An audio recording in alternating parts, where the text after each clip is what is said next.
1월 24일 화요일 가정에서 드리는 새벽 예배 오신 모든 성도님들을 주님의 이름으로 환영하고 축복합니다. 오늘도 이 한 예배와 기도 시간을 통해서 주님의 음성을 들으시고 오늘 하루를 말씀으로 넉넉하게 승리하시기를 주님의 이름으로 축원합니다. 이 시간 다 함께 찬송가 508장, 구찬송가 270장 우리가 지금은 나그네 되어도를 음원 반주에 맞추어서 함께 찬양하겠습니다.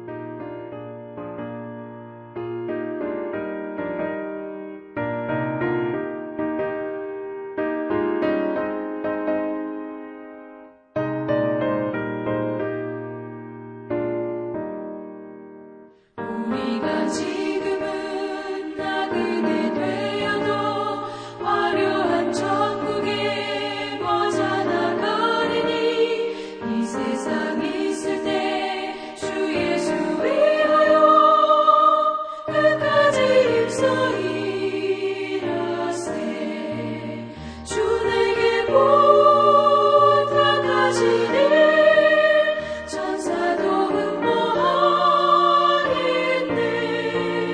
화목해 하라시 우주의 말씀을 온 세상 널리 전하세.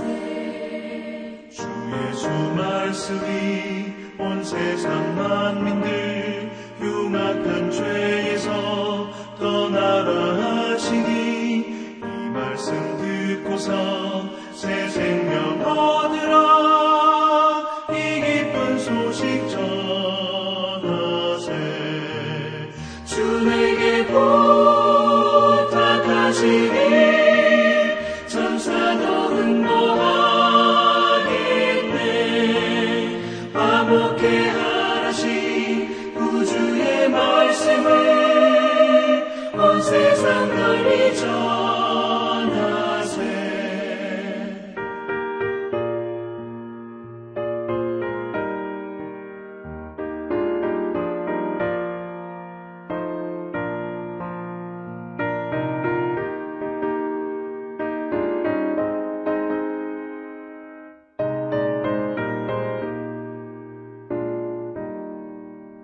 영생의 복락과 천국의 갈 길을 만백성 알도록 나가서 전하세. 주 예수 말씀이 이 복음 전하라 우리에게 부탁하셨네.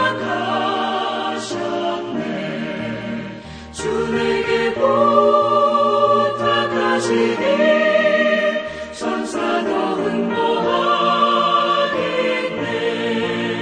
화목해 하라시 우주의 말씀을 온 세상 널리 전하세.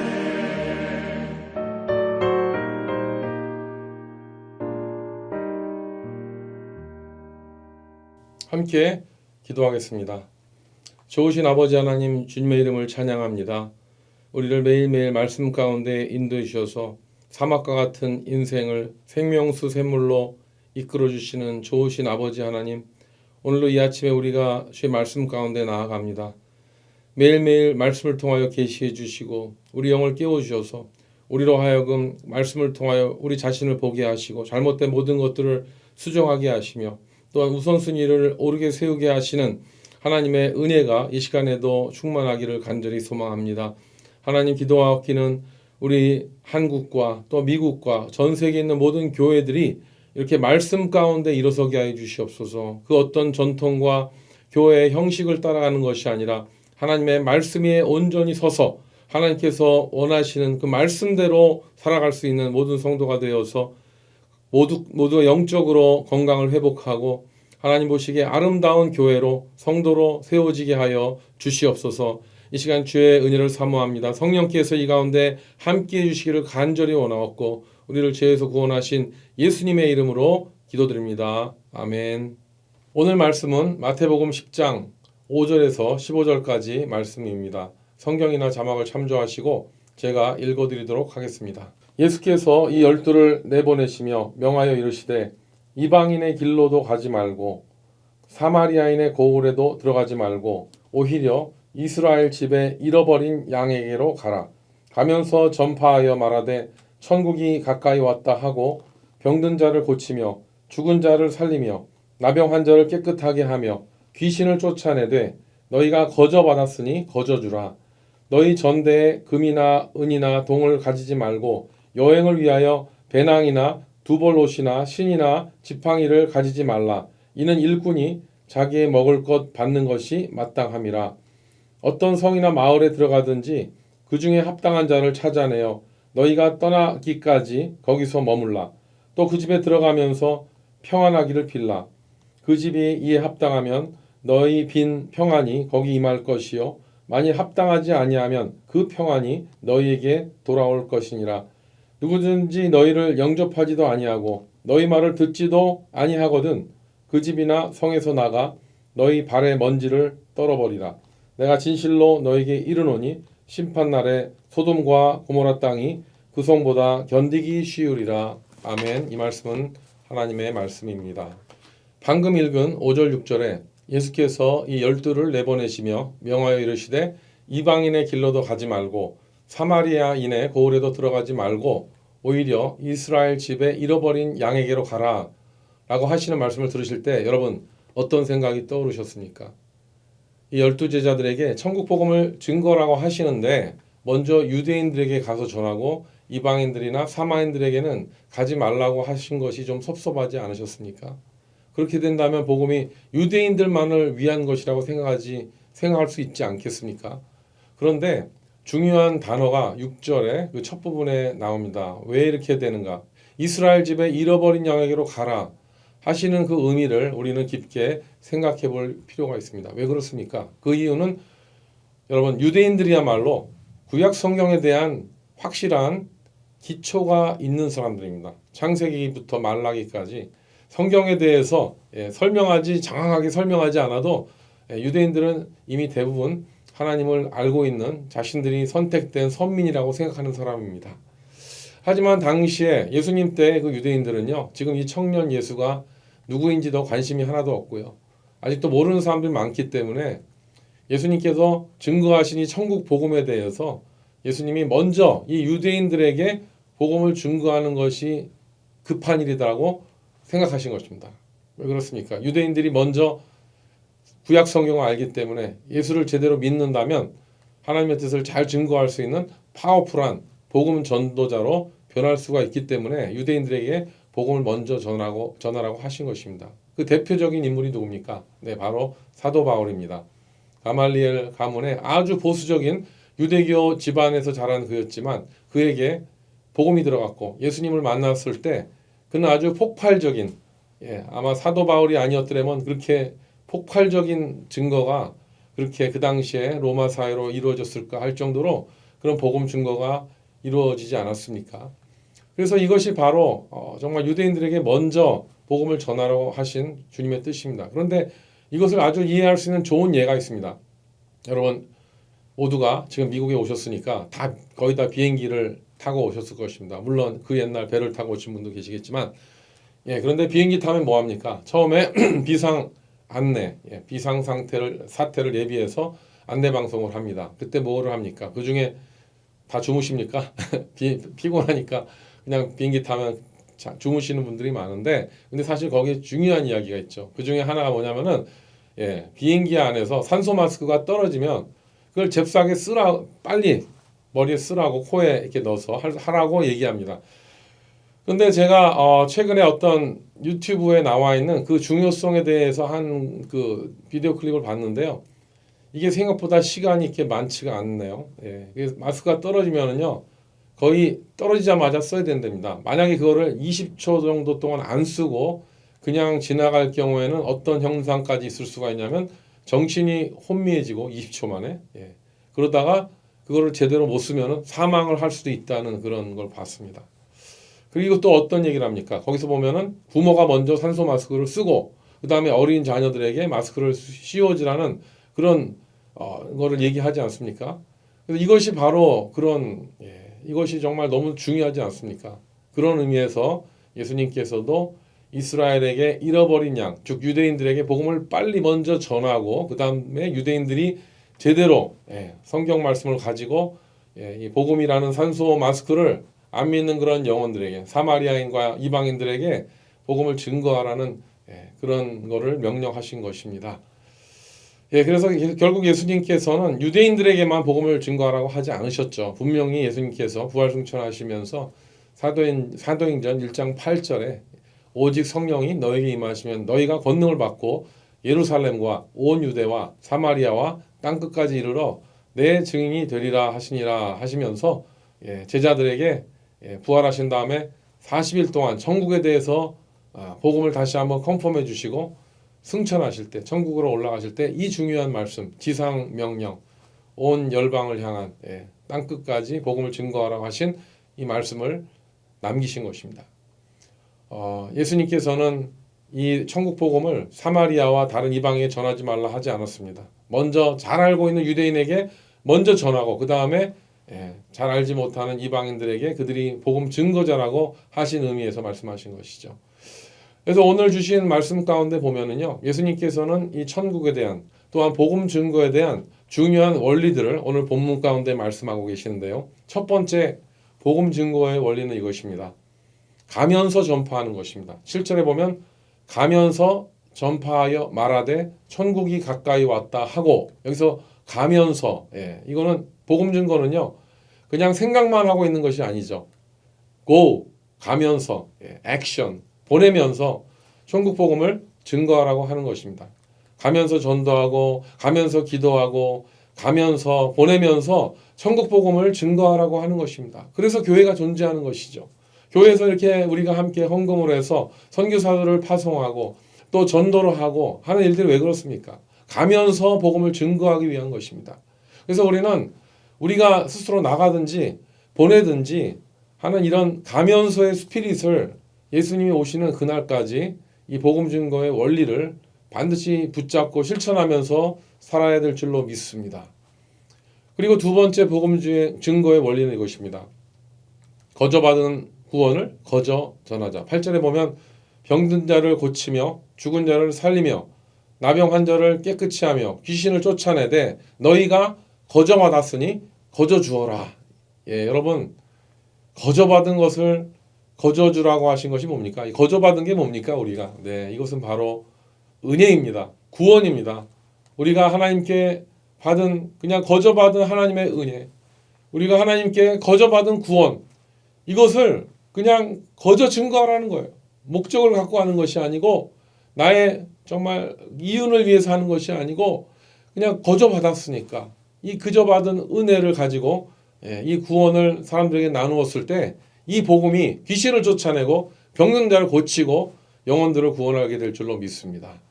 영적으로 죽은 자들을 살리는 역사가 거저받은 은혜, 거저받은 복음을 증거할 때 영적 구원의 역사가 일어나게 될 줄을 믿습니다. 그리고 정신적인 질병, 육신의 질병, 영혼의 질병까지도 거저받은 은혜를 거저 증거할 때 악한 귀신이 떠나가고 복음이 증거되는 역사가 일어나게 될 줄로 믿습니다.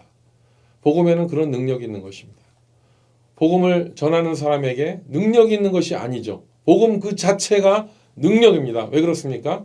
우리가 거저 받았기 때문에, 하나님의 은혜로 받았기 때문에 그 복음을 받은 대로 증거할 때 우리는 한 영혼을 구원하는 역사를 이루게 될 줄로 믿습니다.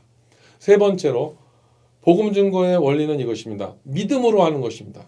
9절 10절에 보면 너희 전대에 금이나 은이나 동을 가지지 말고 여행을 위하여 배낭이나 두벌 옷이나 신이나 지팡이를 가지지 말라. 이는 일꾼이 자기의 먹을 것 받는 것이 마땅함이라. 이 말씀과 같죠? 복음을 증거할 때는 어떻게 해야 됩니까? 무엇을 먹을까 입을까 염려하지 말라는 것입니다. 저는 정말 감사한 것은 제가 목사로 살아가면서 정말 하나님께서 이런 것을 많이 경험하게 해주신 것이 참 감사합니다. 정말 제 모든 잠을 내려놓았을 때 하나님의 저의 또 필요한 것들을 채워주시는 것, 복음 증거를 위해서 인도해 주시는 것들을 경험했습니다. 또 어떤 때는 제가 자비량을 해서 제가 사역을 할 때도 있었습니다. 사역을 하지만 또 일하면서 함께 해야 됩니다. 저는 이런 말씀, 오늘 말씀 생각하면서 선교 갈 때 되면은요, 정말 가벼운 개나리 보찜 하나 지고 갑니다. 정말 선교 갔을 때 갖고 갈 게 뭐가 있겠습니까? 가면 비행기표 하나 들고 여행을 위해서 옷이나 신발이나 이런 거 많이 넣지 말고 필요한 것만 딱 가지고 전달할 것만 가지고 그렇게 선교할 때 하나님의 역사를 체험하는 그 기쁨을 누리면서 우리는 정말 이렇게 복음 증거의 원리는 믿음으로 간다. 그래서 요즘에 정말 페이스 미션 많은 사람들이 이 말을 쓰고 있지 않습니까? 믿음 선교입니다. 어떤 의미에서 여러분들이 직장에서 열심히 일하면서 교회를 섬기고 또 가정을 섬기고 다락방을 섬기고 이웃들에게 복음을 증거하고 때를 얻든지 못 얻든지 휴가를 내서 복음을 증거하기 위해 나간다면 여러분들은 이 페이스 미션에 이미 참여하신 줄로 믿습니다. 그래서 여러분들 이 페이스 미션이 그 삶 가운데 이루어질 수 있도록 믿음으로 복음을 증거하시는 저와 여러분 되시기를 바랍니다. 그리고 마지막 네 번째로 복음 증거의 원리는 축복의 원리입니다. 11절 12절에 보면 어떤 성이나 마을에 들어가든지 그 중에 합당한 자를 찾아내어 너희가 떠나기까지 거기서 머물라. 또 그 집에 들어가면서 평안하기를 빌라. 네, 그렇습니다. 복음이 증거되는 곳에는 하나님의 나라가 임합니다. 악한 귀신이 떠나갑니다. 하나님의 축복이 임합니다. 하나님의 그 말씀이 선포되는 것입니다. 복음 증거 그 자체가 하나님의 나라를 확장하기 때문에 그 핵심을 감당하기 위해서 여러분 그 땅에 가면 제일 먼저 무엇을 해야 됩니까? 그 땅을 축복하는 길입니다. 사실 우리가 회교권, 힌두권, 불교권 많은 선교사람들이 파송되는 건데요. 그거 뭡니까? 천국 복음이 증거된과 동시에 뭐가 되는 겁니까? 바로 선교사님 보내는 그 자체가 그 땅을 축복하는 거예요. 그 땅에 복음의 길이 열리는 것입니다. 그래서 우리 미국 땅에 살아가고 있는 우리 성도들도 뭐예요? 우리도 이 땅에 보내주신 하나님의 축복과 통로가 되는 줄로 믿습니다. 저와 여러분이 그런 하나님의 축복을 이 땅 가운데 전개하고 펼치게 하는 축복의 통로가 되시기를 주님의 이름으로 축원합니다. 이것이 바로 성도의 사명입니다. 13절에 보면 이런 말씀이 나오시죠. 그 집이 이에 합당하면 너희의 빈 평안이 거기 임할 것이요 만일 합당하지 아니하면 그 평안이 너희에게 돌아올 것이니라 라고 했습니다. 우리가 복음을 증거하면서 그 땅의 축복을 빌었을 때 그 땅에서 복음을 받아들이면 무엇이 임하는 것입니까? 네, 하나님의 축복이 그 땅에 임하는 것입니다. 그런데 혹시 그 땅에서 복음을 거부하고 받아들이지 않는다 하더라도 우리가 증거한 복음 증거의 사명은 헛되지 않는다는 것이에요. 오히려 그것은 내가 계속적으로 복음을 증거할 수 있도록 하나님께서 나를 축복하시고 그 평안이 나에게 임해서 그 능력으로 또 다른 곳에 복음을 증거할 수 있는 그런 축복이 된다는 것입니다. 지금 이 시대에는요. 복음을 해야 함에 있어서 정말 이 두 가지 양상이 뚜렷하게 나타나고 있지 않습니까? 어떤 지역에 가면 복음이 정말 증거될 때 정말 가뭄난 논에 비가 왔을 때 그 물을 그냥 쫙쫙 빨아들이듯이 복음을 빨아들이는 곳이 있는가 하면은요. 또 어떤 곳은요. 여전히 복음을 증거했을 때 거부하면서 핍박하면서 그 복음 증거하는 자를 죽이면서 아직도 죄를 회개하지 않고 예수를 믿지 아니하는 그런 완고한 양과 염소가 첨예하게 갈리고 있는 그런 양상들을 우리가 그 소식을 들을 수가 있습니다. 그래서 15절에 나온 대로요. 이런 말씀, 이 말씀대로 내가 진실로 너에게 이르노니 심판날에 소돔과 고모라 땅이 그 성보다 견디기 쉬우리라 라고 예수님께서 미리 말씀해 주신 것입니다. 복음을 거부하더라도 절대로 놀라지 말고 심판날이 오는 그날까지도 복음을 거부할 것이라는 것을 예수님께서 미리 말씀하신 것입니다. 그래서 여러분들 복음을 증거할 때 가족들과 또한 여러분들의 이웃들에게 복음을 증거했을 때 그들이 복음을 받아들이지 않을 때 결코 당황할 필요가 없습니다. 14절에 나온 대로 누구든지 너희를 영접하지 아니하고 너희 말을 듣지도 아니하거든 그 집이나 성에서 나가 너희 발에 먼지를 떨어버리라. 이 말씀 얼마나 우리에게 용기를 주는 말씀입니까? 복음을 받아들이지 않을 때 낙심하지 말고 담대하게 증거하는 그 자체가 중요한 것이죠. 문제는 뭐예요? 복음을 안 증거하는 게 문제지 복음을 증거했는데 받아들이지 않는 거는요. 그건 하나님께서 그 일을 결정하실 문제입니다. 사랑하는 성도 여러분, 여러분은 이 천국 복음의 증거를 여러분들의 삶 가운데 어떻게 적용하고 계십니까? 복음 증거자로서 여러분이 부름을 받으셨다면 지금이라도 전도자로 선교사로 나아가시기를 바랍니다. 그래서 여러분께서 거저받은 그 구원의 감격, 구원의 은혜를 전도하고 선교하시기를 바랍니다. 그리고 나는 가는 자가 아닌 보내는 자로 부름을 받으셨다면, 둘 중에 하나죠. 가는 자 아니면 보내는 자. 보내는 자로 부름을 받으셨다면 빈 지갑을 가지고 가시는 그 선교사님들을 후원하시고, 또 그 땅을 위하여 중보기도 하고 그 땅을 위하여 축복을 빌 때 또 그들을 통해서 모든 것이 합력하여 복음이 증거될 줄로 믿습니다. 이렇게 우리는 천국 복음 전파를 위해서 예수님께서 우리에게 가르쳐 주신 그 원리대로 우리가 복음을 증거할 때 오늘도 하나님의 나라가 세상 가운데 확장하게 될 줄로 믿습니다. 그렇게 요긴하게 쓰임받는 저와 여러분 되시기를 주님의 이름으로 축원합니다. 우리 함께 기도하겠습니다. 아버지 하나님, 너무나 감사합니다. 우리가 하나님의 은혜를 받지 않고서 어떻게 우리가 복음을 증거하는 자가 될 수가 있겠습니까? 우리가 거저받은 그 은혜, 거저 증거할 수 있도록 우리가 매일매일 겸손한 복음 증거자가 되게 해 주시옵시고, 때로는 남들을 판단하고 정죄하는 오만한 그런 바리새인이 되지 않기를 기도합니다. 우리가 너무나도 종교적으로 살다가 복음 증거와 선교의 사명을 잃어버리고 우리의 종교성을 가지고 남들을 판단했던 이 죄를 용서해 주시고, 다시 초심으로 돌아가 정말 우리에게 주신 그 감격과 은혜, 죄사함의 그 기쁨을 온 세상에 증거할 수 있는, 오늘도 그 복음을 우리의 이웃과 가족과 친척들에게 나눌 수 있는 우리 모든 성도님들 되게 하여 주시옵소서. 그래서 주님께서 우리에게 명하신 그 지상명령, 복음 증거의 사명을 잘 감당할 수 있는 우리 모두 되게 하여 주시옵소서. 우리를 사용하여 주시기를 간절히 원하며 예수님의 이름으로 기도드립니다. 아멘. 네, 이제 각자 기도하는 시간입니다. 오늘도 승리하시기 바랍니다. 화이팅입니다.